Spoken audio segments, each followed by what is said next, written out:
Hi hello friends, welcome back to media talks. நான் உங்கள் மௌனிகா. அவசரமாக ப்ரொமோ பார்த்து உங்ககிட்ட பேசிட்டு ஷேர் பண்ணிட்டேன்.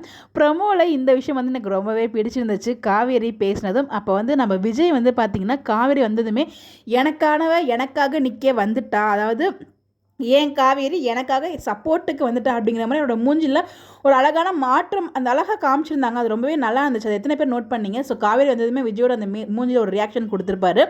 ஸோ அவர் மனசுலேருந்து அவ்வளோ ஒரு சோகமாக உட்காந்துருப்பாரு. காவேரியை பார்த்ததுக்கப்புறம் எனக்கான வந்துட்டா, நான் என்ன சொல்கிறேன்னு புரியும் நினைக்கிறேன் உங்களுக்கு. ஸோ அந்த மாதிரி ஒரு ஃபீல் அவரோட எக்ஸ்பிரஷன்லேயே கொடுத்துருந்தாரு. அது எத்தனை பேர் நோட் பண்ணிங்கிறத மறக்காமல் கமெண்ட்டில் சொல்லுங்கள். அண்ட் எல்லாரும் எதிர்பார்த்தது காவேரி எப்போ பேக் டு ஃபார்ம் இந்த மாதிரி வருவாங்க, ஸோ விஜய்க்காக நிற்பாங்க, விஜய்க்கு கூடவே நின்று சப்போர்ட் பண்ணுவாங்க, இந்த மாதிரி டயலாக்ஸ்லாம் எப்போ வரும் அப்படின்னு சொல்லி நம்ம காத்துட்டு இருந்த நாள் பல நாள். பட் இன்னைக்கு வந்தது பார்த்திங்கன்னா ரொம்ப ரொம்ப ரொம்ப ஹாப்பியாக இருந்துச்சு. ப்ரொமோ பார்த்தது எப்படா எபிசோடில் இன்னும் என்னென்ன டயலாக்லாம் காத்துட்ருக்கு அப்படின்னு ரொம்ப ஈகராக வெயிட் பண்ணிட்டு இருக்கோம். ஸோ இன்றைக்கி எபிசோட்லையுமே சரி ப்ரொமோலையும் சரி நம்ம ரொம்ப நாளாக நினச்சிட்டு இருந்த விஷயம் நடந்துடுச்சு.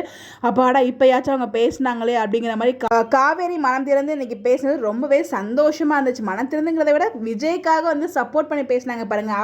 அவருக்கு நான் மட்டும்தான் பொண்டாட்டி, வேறு யாரும் உரிமை கொண்டு வரக்கூடாது அப்படின்னு சொல்லிட்டு அது ரொம்ப நல்லா இருந்தது. ரொம்ப ஈகராக வெயிட் பண்ணிட்டு இருக்கோம். எனக்கு தெரிஞ்சு இதுக்கப்புறம் என்ன நடக்க போகுது அப்படின்னு பார்க்குறது. பிகாஸ் அவங்க அந்த போலீஸ் ஸ்டேஷன் ட்ராக்கே ரொம்ப நாள் ஷூட் பண்ணாங்க. ஸோ ஒரு 2-3 நாள் கிட்டத்தட்ட டே நைட் ஷூட் போச்சு. அந்த லொக்கேஷன்லேயே ஒரு 4-5 நாள் அதே கண்டினியூட்டி காஸ்டியூமில் ஷூட் போச்சு.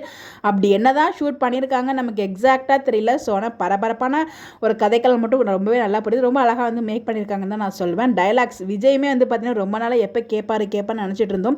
வெண்ணிலா கிட்ட நானும் அவனை ஏமாத்தினேன், நீ தானே 2 நாளைக்கு முன்னாடி என்னை விட்டுட்டு போனேன் அப்படிங்கிறத. பட் அதுவுமே இன்றைக்கி எபிசோட தான் கேட்டிருந்தாங்க. அதே மாதிரி எப்போ காவேரி நிற்பாங்க அப்படின்னு சொல்லி யோசிச்சோம். அதே மாதிரி இன்றைக்கி ப்ரொமோல அவங்க நின்றுட்டாங்க. ஸோ 2 விஷயம் ஒரே நாள் நடந்ததுக்கு ரொம்பவே ஹாப்பியாக இருக்குது.